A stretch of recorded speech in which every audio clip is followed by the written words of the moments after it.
Naitwa Leonard Ngayungi, ni mhandisi na meneja wa mradi wa ujenzi wa daraja la Jangwani. Kama mnavyokumbuka, ili eneo la Jangwani kwa muda mrefu limekuwa eneo la changamoto kubwa ambalo limekuwa na matatizo ya wakati wa usafiri, kwamba wakati wa mafuriko, wakati wa mvua kumekuwa na kulirudia mara kwa mafuriko ambayo yamesababisha usumbufu kwa watumiaji wa hili eneo, ikiwa ni pamoja na kusimamisha usafiri. Kulikuwa na matatizo ya usafiri kwa magari hayawezi kupita. Pia hata watembea kwa miguu nao walikuwa wanaendelea kupata matatizo. Mbali na kusababisha usumbufu pia kwa watumiaji, limekuwa ni eneo ambalo wakati mwingine limekuwa likileta maafa, kwa sababu inapotokea mafuriko maji yanapita juu, wananchi wengine wanaathirika kiafya pamoja na mali zao pia.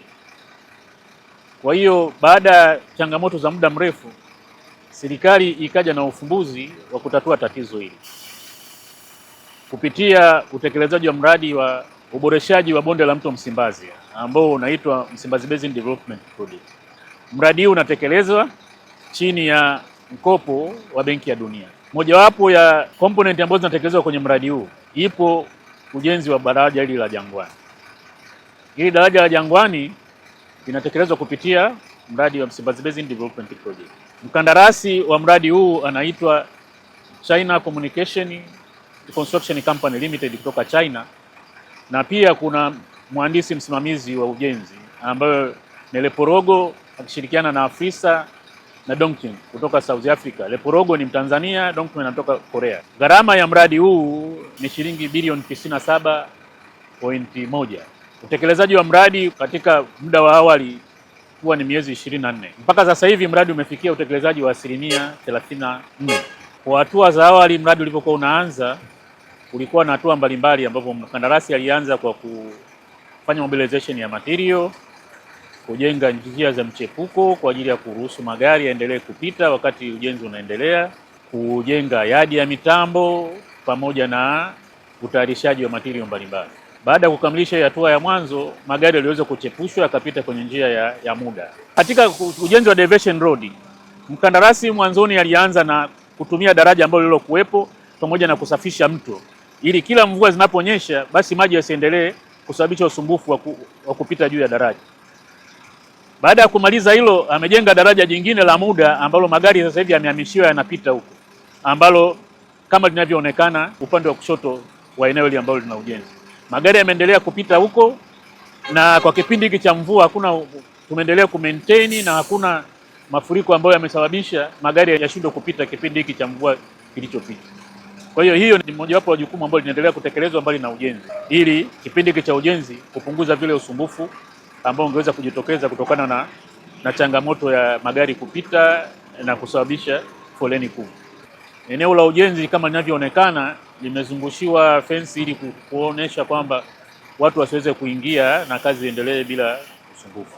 Hatua tulizofikia katika ujenzi sasa hivi, kwa kadri ya mpango kazi, hatua tulizofikia katika ujenzi sasa hivi imefikia 33%. Kazi zinazoendelea ni kama ambavyo zinaendelea kuonekana.